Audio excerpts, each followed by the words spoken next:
নমস্কার বন্ধুরা, তাতাই মা বাবা ব্লগে আপনাদের সকলকে স্বাগত।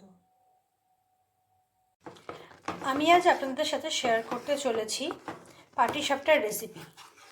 আর এই পাটিসাপটাটা আমি ক্ষীরের পুর দিয়ে বানাবো। আমি যেহেতু ক্ষীরের পুর দিয়ে পাটিসাপটা বানাবো, সেজন্য আমি এখানে প্রথমে 250 গ্রাম খোয়া ক্ষীরকে ভেঙে নিয়েছি। কড়াইয়ে আমি দিয়ে দিচ্ছি দুধ।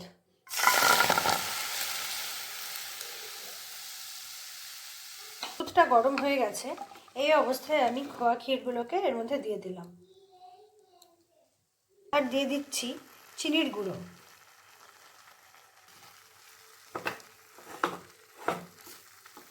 এবার আমি খোয়া ক্ষীরটাকে গলিয়ে নেব দুধের সাথে।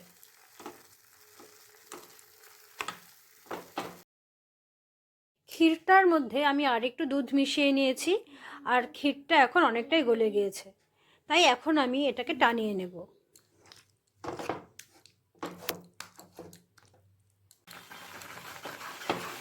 ক্ষীরটা অনেকটা গাঢ় হয়ে গিয়েছে, আর সামান্য গাঢ় হয়ে গেলে আমি গ্যাসটা বন্ধ করে দেব। তারপর ঠান্ডা হয়ে গেলে ক্ষীরটা আর একটু টেনে যাবে। এই পর্যায়ে আমি গ্যাসটা বন্ধ করে দিচ্ছি। তারপরে ফিরে আসবো আপনাদের সামনে যখন ক্ষীরটা একেবারে ঠান্ডা হয়ে যাবে। ফিরে আসলাম কিছু সময় পর। খোয়া ক্ষীরটা আমার অনেকটাই ঠান্ডা হয়ে গিয়েছে, আর দেখতেই পাচ্ছেন জমে গিয়ে বেশ আগের থেকে শক্ত হয়েছে। এদিকে আমি একটা পাত্রে নিয়ে নিয়েছি 2 কাপ চালের গুঁড়ো। তার মধ্যে দিয়ে দিচ্ছি 1 কাপ ময়দা আর দিয়ে দিচ্ছি 1/2 কাপ সুজি। দিয়ে দিলাম সামান্য নুন, 1/2 কাপ চিনি, আর আমি এখানে দিয়ে দিচ্ছি লিকুইড খেজুরের গুড়। আপনারা চাইলে খেজুরের গুড় নাও দিতে পারেন।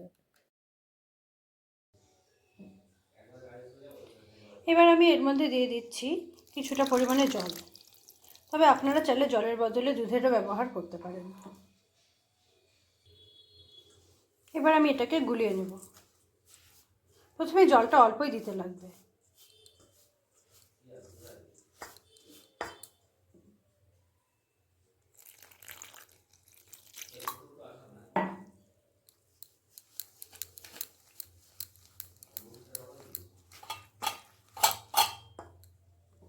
এভাবে আস্তে আস্তে জল দিয়ে দিয়ে একটা পাতলা ব্যাটার তৈরি করে নিতে হবে। ব্যাটারটা আমার তৈরি করা হয়ে গিয়েছে। এখন 10-15 মিনিটের জন্য আমি ঢেকে রেখে দেব।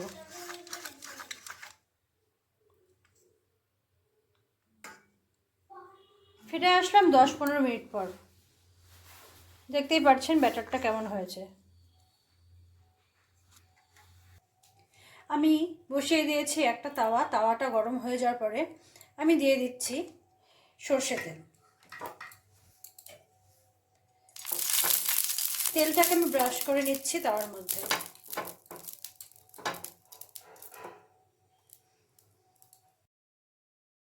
এবার আমি গরম তাওয়ার মধ্যে 1 হাতা এই পাতলা ব্যাটারটা দিয়ে দিলাম।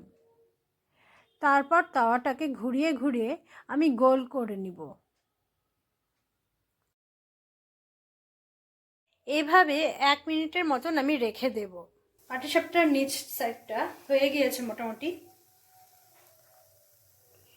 তাই আমি এখন এর মধ্যে দিয়ে দিচ্ছি আগে থেকে তৈরি করে রাখা ক্ষীর। ক্ষীর দেওয়ার পর আমি আস্তে আস্তে পাটিসাপটাটাকে মুড়ে নিচ্ছি।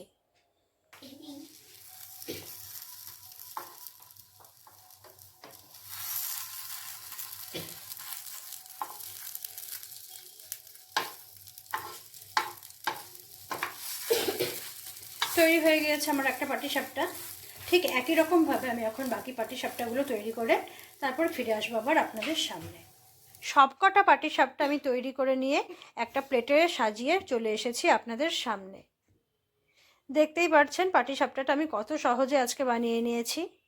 আর আপনারাও যদি এত সহজেই বানিয়ে নিতে চান তবে আমার রেসিপিটাকে অবশ্যই ফলো করবেন। আমার আজকের পিঠার এই রেসিপিটা আপনাদের কেমন লাগলো তা অবশ্যই আমাকে কমেন্ট করে জানাবেন। আর ভালো লাগলে আমার চ্যানেলটিকে সাবস্ক্রাইব করে আমার পাশে থাকবেন। আজকের মতন আমি আমার ভিডিওটি এখানেই শেষ করছি। ধন্যবাদ।